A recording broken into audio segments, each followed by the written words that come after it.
Assalamualaikum warahmatullahi wabarakatuh.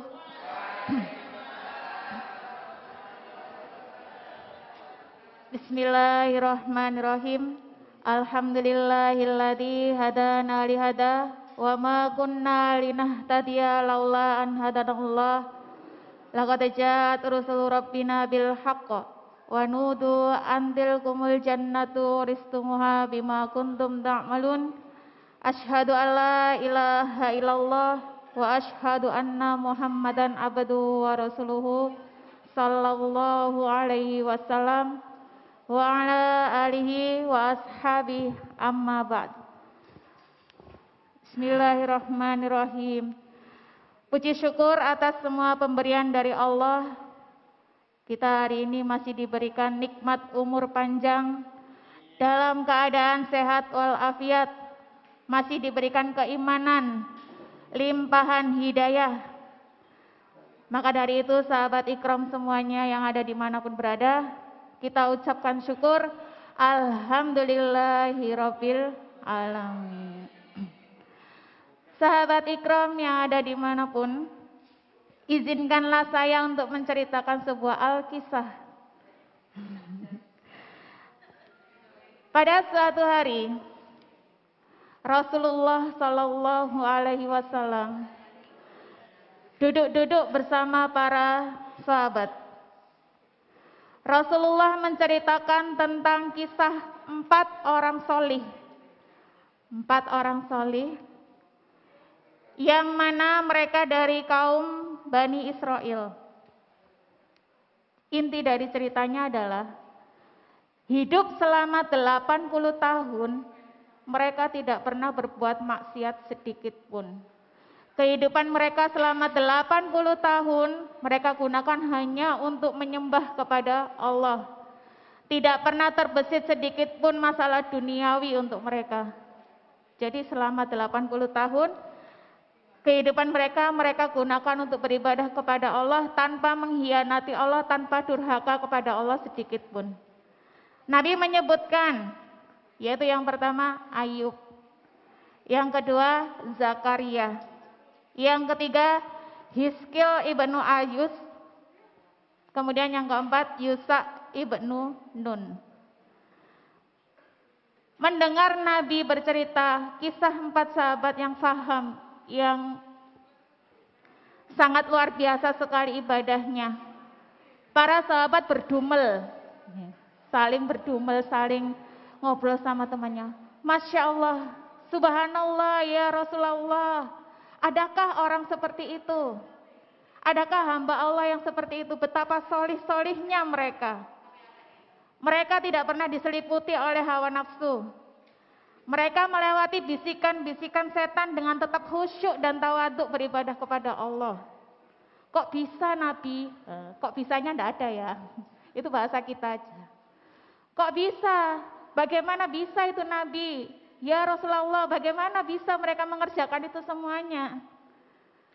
Malaikat Jibril yang berada di antara mereka itu menyaksikan keheranan para sahabat, menyaksikan keheranan para nabi dan para sahabat. Kemudian Malaikat Jibril berbisik-bisik kepada Nabi Muhammad. Bisikan Malaikat Jibril berisi, A'udzu billahi minasyaitonir rajim. Bismillahirrahmanirrahim. Inna anzalnahu fi lailatul qadr wa ma adraka ma lailatul qadr. Lailatul qadri khairum min alfi syahr. Tanazzalul malaikatu warruhu fiha bi'idzni rabbihim min kulli salamun hiya hatta matla'il fajr.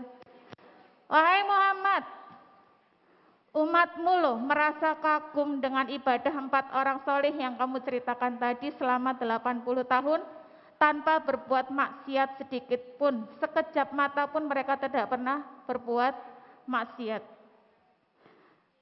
Kaummu terkagum-kagum, terpersona, terperangah, terheran-heran oleh kesolehan 4 orang tadi.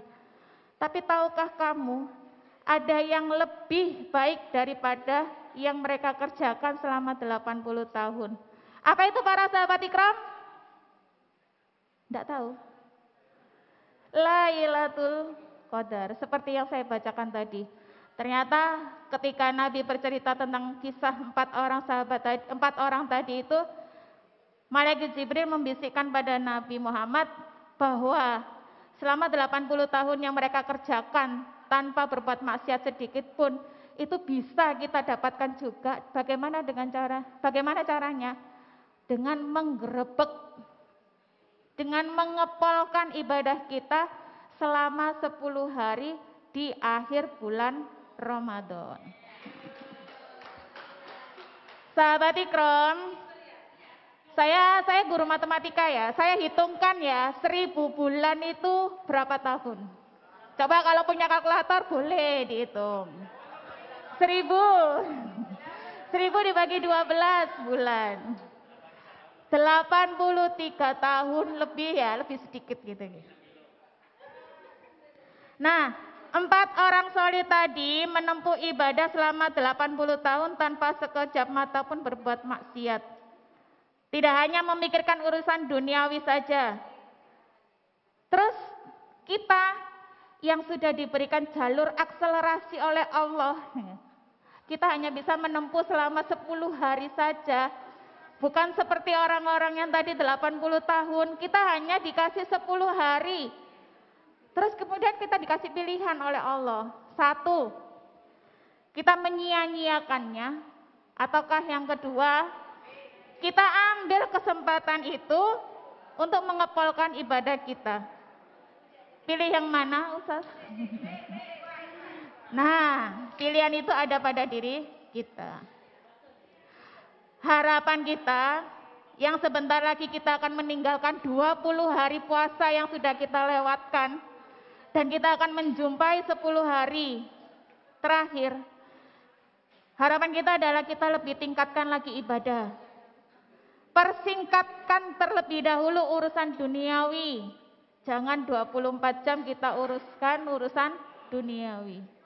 Kemudian terakhir, ramaikanlah masjid, bukan ramaikan mall.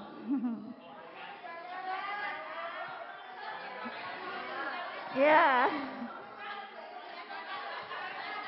Dan juga jangan ramaikan tempat kerja hanya untuk mengejar THR. Nah, kita kejar apa yang harus kita dapatkan. Kita cari pahala kita yang mungkin kemarin 20 hari kita sudah lewatkan begitu saja dengan segala macam bentuk duniawi kita. 10 hari nanti kita berharap semoga kita benar-benar bisa mengepolkan ibadah kita. Demikian kultum dari saya. Semoga apa yang saya sampaikan bisa membawa mauidhah, petunjuk dan kerentekan di hati, khususnya bagi saya pribadi yang masih jauh dari kesempurnaan, dan umumnya untuk sahabat ikram semua.